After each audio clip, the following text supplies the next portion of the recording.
नमस्कार दुनिया हलचल को स्वागत करुछि मु संजय। आसंतु नजर पकाइबा वर्तमान मुख्य खबर उपरे। पंजाब होशियारपुर निकट रे एक कार नदी स्रोत भासीजा फल कार 9 जनकर मृत्यु एवं अन्य 2 जन निखोज थिया बेले ड्राइवर समेत समस्त एक विवाह उत्सव रे जोग देबा पई जाइतिले।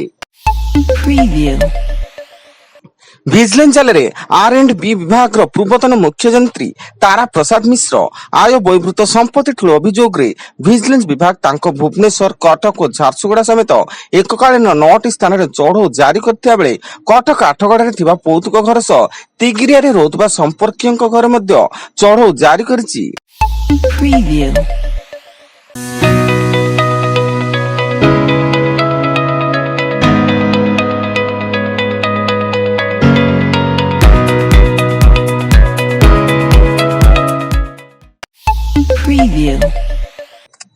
तामिलनाडु एक सड़क दुर्घटना रे 5 जन छात्रों मृत्यु एवं अन्य 2 जन छात्र गुरुतर भाव आहत होई निकटस्थ डाक्तरखाना भर्ती।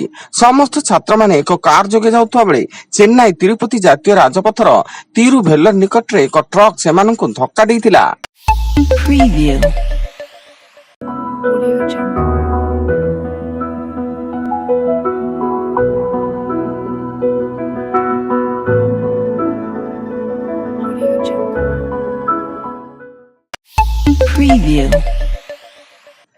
बिहार जेहनाबाद जिलार बाबा सिद्धनाथ मंदिर रे दड़ा चकटा 7 जनकर मृत्यु घटिया बेले 9 जन गुरुतर आहत होइचंती।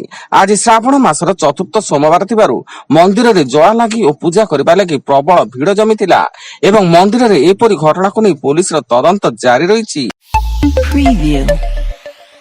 गंजाम जिला पाटपुर थाना अंतर्गत बुंदावनपुर ग्राम निकटस्थ खारी पहाड़ जंगल रु पुलिस निखोज युवती कंकाल उद्धार करने सह एक साइकेल जबत करिछि। से 2023 मसीहा अगस्ट मासरे पोड़ामारी कॉलेज जाई घर को फेरी नथिले एवं 29 तारिख रे युवती परिवार पक्षरु थाना रे इतला होइतिला।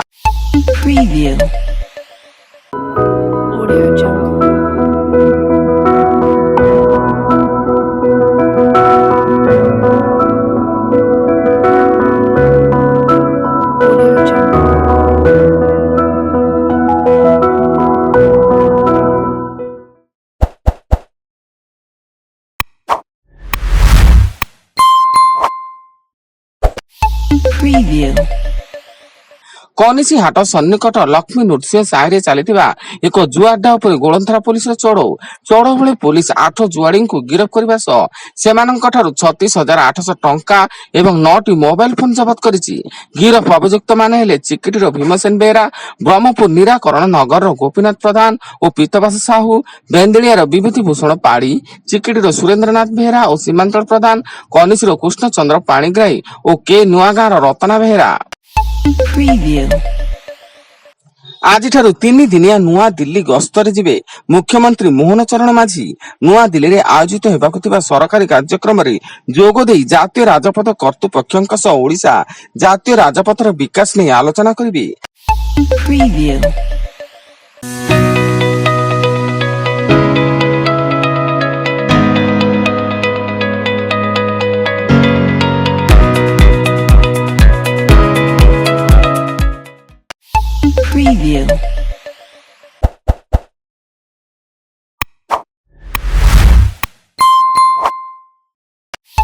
Preview.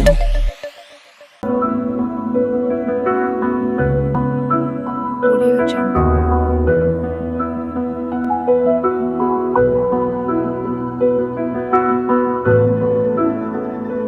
Audio Jungle. Preview. आज श्रावण मासर चतुर्थ सोमवार एथिला कि राज्यर अधिकांश शैवपीठ रे काउडिया भीड़ परिलक्षित होता बेले महादेव को जलाभिषेक करने भोर समय राज्यर विभिन्न शैवपीठ रे श्रद्धालु भीड़ जमिति दूर दूरांतर पानी आनी आसुवा काउडिया तथा शिव भक्त लंबा धाड़ी विभिन्न शैवपीठ को लंबिछि। एवं उत्तर प्रदेश आग्रा रे जन इंजीनियर छात्री को अपहरण पर चलंता कार रे दुष्कर्म कले दुर्बृत्त। शेष रे दुर्बृत्त माने संपुक्त छात्री को अर्ध नग्न अवस्था रे रास्ता कड़े फिंगी चली जाइछंती एवं स्थानीय पुलिस छात्री को अभियोग क्रमे अभियुक्तों को धरिबाकू उद्यम चलाइछि। वर्तमान पाई एतिकी अधिक न्यूज अपडेट्स पाई विजिट करंतु आम वेबसाइट www.duniyahalchal.in। धन्यवाद।